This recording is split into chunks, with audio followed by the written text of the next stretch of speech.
Hi everyone!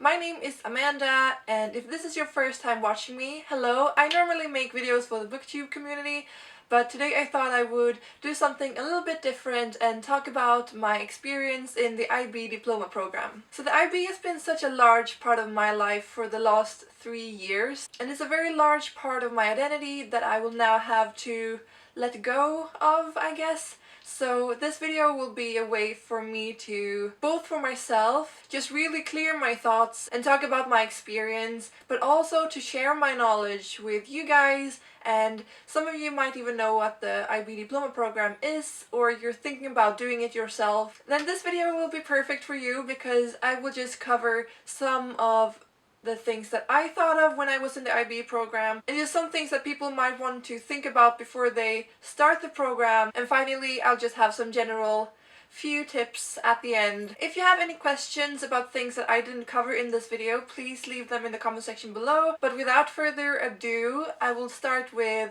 my subjects and my experience, and then I will go on to talk about what you might think of before you start the program. So I went to the IB in southern Sweden, in Växjö. I've lived in Sweden my entire life, and Swedish is my native language, so studying in English is quite a difference from what I've been doing for the rest of my life before the IB, but the transition, I thought that it would be harder than it actually was. I started taking the PDP, or pre-diploma program, which my school offered, which followed the normal Swedish national programs quite closely, but still all my courses were in English, and we also studied some of the IB things to prepare for the 2-year IB course. If you have the chance to do the pre-diploma program, then I would definitely recommend doing so, because you really get the hang of things and you start understanding how to read and study in English, because it is quite a change from if you're studying in Swedish or another language, so just keep that in mind. So my standard level subjects were biology, chemistry and mathematics,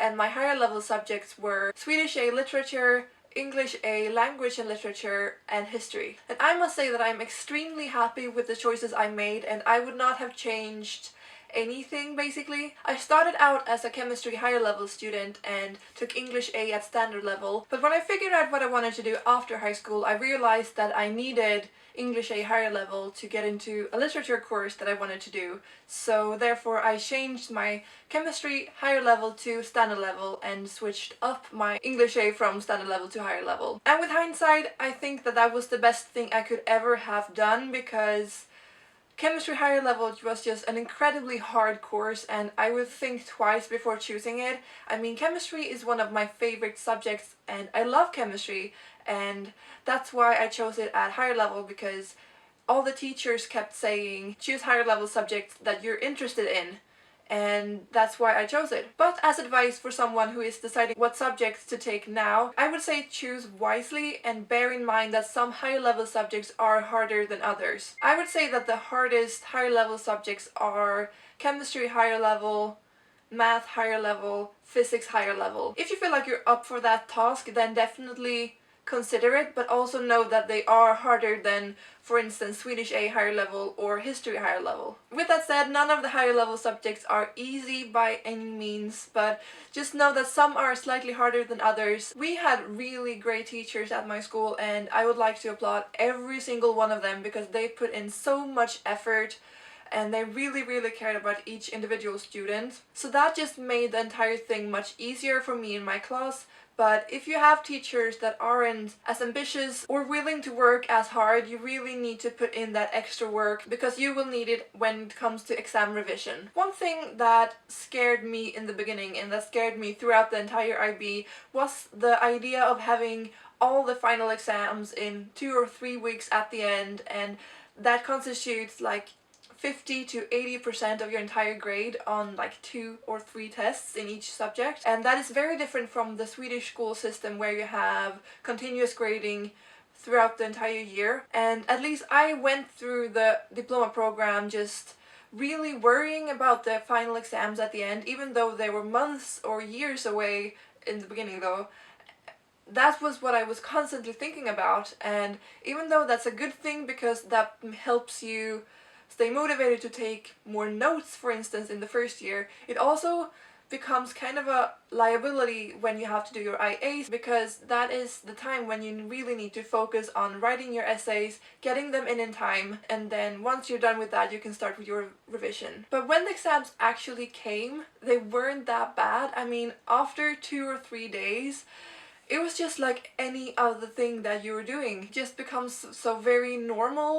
And even though that's kind of weird to say, and I know that if you're in the IB you won't believe me a single bit, I didn't believe anyone who told me this, but just when the exams actually come, they aren't that bad. So one question that people might ask a lot is, do you have to study? Do you have a life? I mean, there is this IB myth. The IB myth is basically that you have 3 things in your life: sleep, studying, and friends, and you can only choose 2 of them in the IB diploma program. And I must say that is such bullshit. Don't believe that for 1 second, because yes, you will be studying a lot, but still you'll have time for friends, you'll have time for fun things, because if you do the things that you're assigned to do on time, then you will have time over for meeting friends, for going to the cinema, or working out, or whatever you want to do. But I would also be lying if I said that I didn't study day in and day out for the final exams, because that is a commitment that you have to do. I've always thought of it like this, that making it through the IB program isn't hard. Just passing in every subject isn't hard, but if you really want to reach those higher grades, then you do need to put in a little bit more time. But I mean, that's the case with everything we do. And I must say that, at least for me and my group of friends, that before the final exams, the 2 weeks before the final exams, we basically studied 8 to 10 hours a day. But we did it together, and that made it so much easier. But we still put in a lot of time and a lot of effort, and once we sat down in that examination hall, we felt prepared. So if you're willing to put in the time, then it's definitely worth it at the end. Because that's the thing about the IB, that if you're willing to put in effort and time, then you get so much out of it and you learn so much, you develop and you grow as a person, and it's just so worth it on every single level. So what I'm trying to say is that if you're really willing to commit to something, then the IB can do so much for you, and you will grow so much as a person, and you will get to know so many new people. And I would recommend it if you're up for the task. So 3 quick tips that I have for the diploma program is: 1, don't do it by yourself. Study with friends, discuss things with friends. It's so much easier that way. Number 2 is stay organized. Do your assignments on time, write lists, do have a calendar. Organization is key. And number 3 is just don't worry too much about it, because everything will turn out well in the end if you just do what you're supposed to do on time, and then everything will just be all right. So that was basically my IB experience, and I hope that this video was helpful. I hope that you felt like you gained some more information about what you can expect from the IB diploma program. And like I said, if you have any questions, please ask them in the comment section below. I will leave a bunch of links to helpful sites and things like that in the description box below. That can hopefully help you out with your studying, or just organization, or motivation, or whatever it might be. So that was pretty much all I had to share with you guys today, and don't forget to subscribe to my channel if you enjoy my content, and please give this video a big thumbs up if you enjoyed it, and I will see all of you in my next video. Bye!